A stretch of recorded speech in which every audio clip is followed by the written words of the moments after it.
Thank you. Questions and comments, questions et commentaires. L'honorable ministre des Affaires Honorable étrangères. Minister of Foreign Affairs. Madame la Présidente, I want Thank to you, thank my Madam colleague Speaker. for his very dignified speech. We share his values about the universality of freedom of religion. Can we agree that's my question, can we agree between parliamentarians that today is about the best means to promote a value that we share, a freedom that we want to fight for everywhere in the world? It's about the mean and not about the commitment. The commitment is the same for all the members of this House, and we need to find the best way for Canada to fight for freedom of religion everywhere in the world.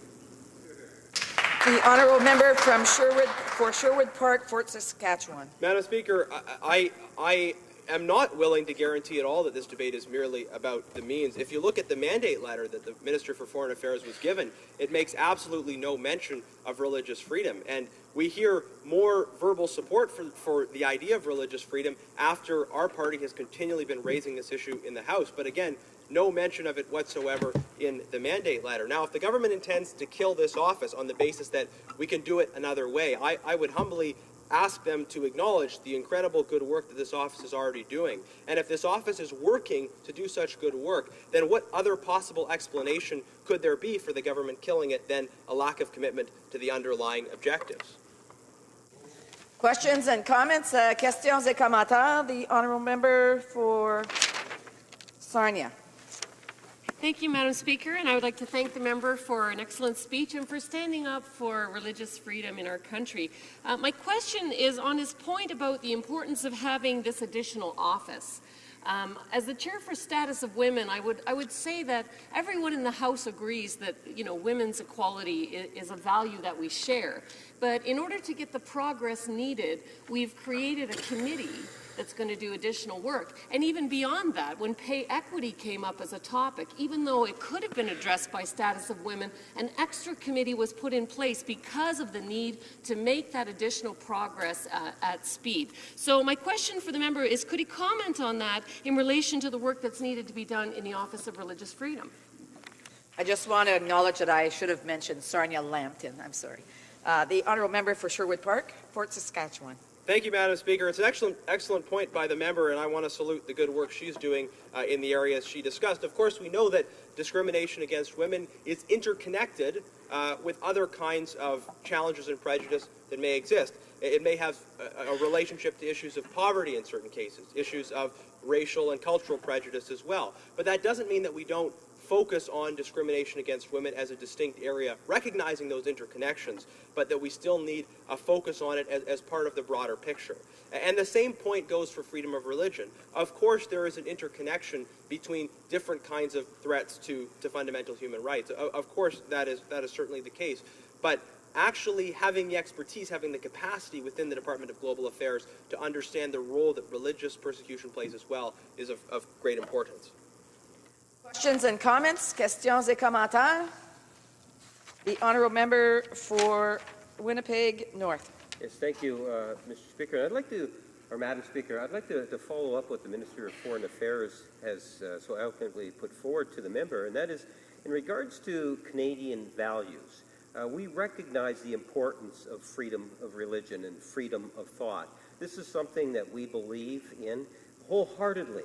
But surely to goodness the member across the way would recognize that there's many ways in which the Canadian government can actually ensure that those values that Canadians hold so closely to their hearts are in fact being addressed, whether it's within our boundaries of Canada or as a foreign policy. That there's many ways of being able to deal with this issue. Would the member not agree with that? And at the same time, as the Minister of Foreign Affairs pointed out, that I think it's fair to say that all members of this privileged chamber are in fact great advocates for freedom of thought and freedom of religion. Would he not agree with that? The honourable member for Sherwood Park, Fort Saskatchewan. Madam Speaker, I have to say the approach of the government in this respect is quite curious. It seems from the questions that they do not intend to support the renewal of this office. And yet they wish to profess to believe in the underlying objectives. May I say that if we have this office that is already clearly doing a great job advancing and protecting religious freedom. We have statements from the various parliamentary secretaries and other members affirming the good work that this office is doing. If there is a clear recognition that this office is working well to advance certain objectives, then why in the world would they blow it up and try something different?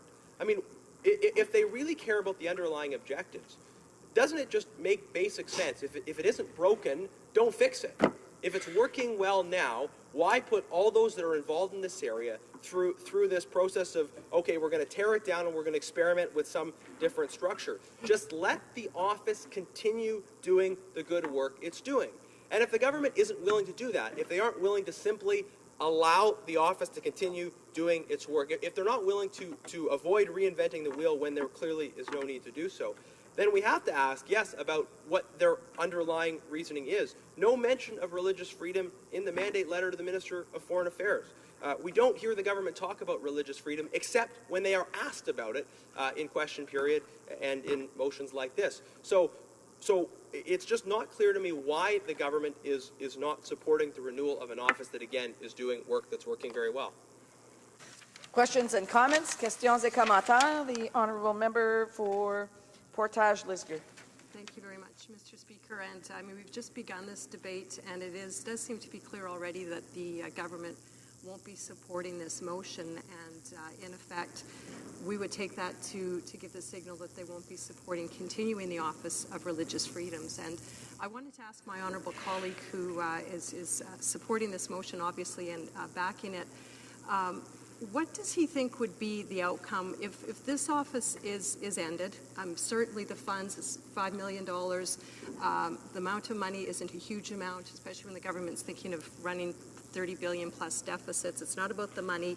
The government says it, and we have to believe that they do support religious freedoms around the world. What do you think will be the outcome? What is the message to the world when Canada backs out of the fight against ISIS, ends the Office of Religious Freedom? There are a number of other things, Madam Speaker, that the government is doing that, in our estimation, looks like they're backing away instead of stepping up. Is that the message that's going to be sent to the global community when we, as a Canadian, as a nation and as a government, shut down the Office of Religious Freedom, if indeed that's what happens? The honourable member for Sherwood Park, Fort Saskatchewan. Thank you, Madam Speaker. I thank the member for her questions on this. Clearly, this isn't about the money, right? I mean, 1/4 of the cost of the recent member's office budget increase, right? I mean, 1/180th of the cost of their change to public sector sick leave. Clearly, this isn't about the money. So what is it about? I mean, clearly, as the member suggested, getting rid of this office sends a very negative message. It sends a message that Canada is no longer making this issue a priority, and we should be. This issue is of critical importance to so many people all around the world, people who are victims of discrimination and religious violence, and people who are looking to Canada, who want Canada to play a positive role on this.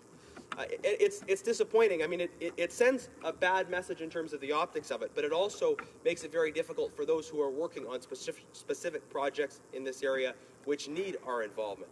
What's going to happen to these projects if the government intends on killing the office? What about the good work being done by the Aga Khan Foundation in Bangladesh? What about the good work being done in Nigeria, in Ukraine, and other places? This isn't some theoretical debate. These are real people's lives that are affected by this office.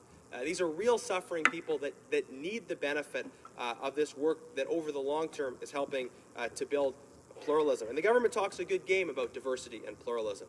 So why won't they put their money where their mouth is on this motion? It just doesn't make any sense. We have time for a brief question. Questions and comments. The honourable member for West Vancouver, Sunshine Coast, Sea to Sky Country. Much, Madam Speaker. The honourable member has revealed something when he says he can't find religious freedom in the mandate letters. So clearly the overt and repeated mention of human rights means less to him. I'd like to understand his thought around the way religious freedom is integrated by definition with human rights as a whole. A brief answer from the member for Sherwood Park, Fort Saskatchewan, please. Mr. Speaker, it is good to mention human rights, but it is also important to be specific. I mean, if there was no mention of gender equality and they just said human rights and said, oh, that's included in it, clearly that would be insufficient because people want to see the specific mention of areas of focus. So when the government makes no mention of religious freedom whatsoever, it's just transparently clear that this isn't a priority for the government. Resume.